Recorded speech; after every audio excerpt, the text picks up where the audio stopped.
Quand Davor Suker a marqué, le Stade de France s'est éteint. Tout d'un coup, il n'y a plus eu un seul bruit. Je me suis dit ce n'est pas possible, on ne va pas être éliminé comme ça. On pensait tous savoir des coulisses de ce mondial 98, mais on n'avait jamais entendu cette histoire. Lionel Charbonnier, aujourd'hui consultant et membre de la Dream Team RMC Sport, raconte comment il a joué son rôle de troisième gardien, au moment où la Croatie faisait fondre en larmes les enfants français. Dès que Suker a marqué, je n'ai rien dit à personne, pas même à Aimé, et je me suis levé. J'ai couru jusqu'au virage des supporters, derrière les buts croates, j'ai levé les bras et j'ai encouragé les supporters français à chanter. Quelques instants plus tard, Lilian Thuram inscrivait le premier de ses 2 buts aussi époustouflants qu'inattendus. On aimerait que le France-Croatie 2018 soit plus rationnel que son prédécesseur d'il y a 20 ans. Ce qui voudrait dire que la France, favorite face à une Croatie fatiguée ayant disputé 3 prolongations, deviendrait logiquement championne du monde. Mais si la finale de Moscou doit ressembler à la demi-finale de Saint-Denis, autant prévenir les Français tout de suite, n'ayons aucune certitude. Vous avez peur de qui? Vous avez peur de quoi? Le 8 juillet 1998, la France et la Croatie s'affrontent pour la première fois. Petit pays de 4 millions d'habitants, indépendant depuis 1991, la Croatie découvre le mondial et fait découvrir au monde son singulier maillot à damier.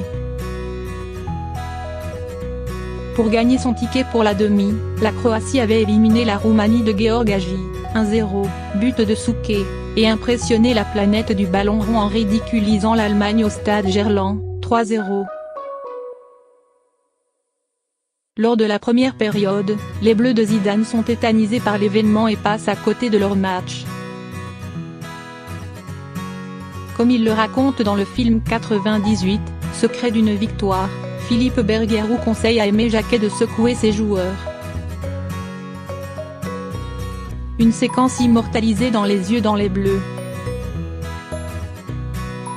Vous avez peur de qui? Vous avez peur de quoi? S'exclame Jacquet à l'adresse de ses joueurs. Dans cette séquence, on peut voir le capitaine Deschamps prendre souvent la parole. Si on redescend, ce n'est pas pour faire un blocus derrière les gars, c'est pour aller de l'avant. Thuram, de fautif aéro. Au retour des vestiaires, Lilian Thuram est accosté par Mario Stanic, attaquant croate qui est aussi son partenaire à Parme. Stanic s'adresse à Thuram, ce match, il est pour nous.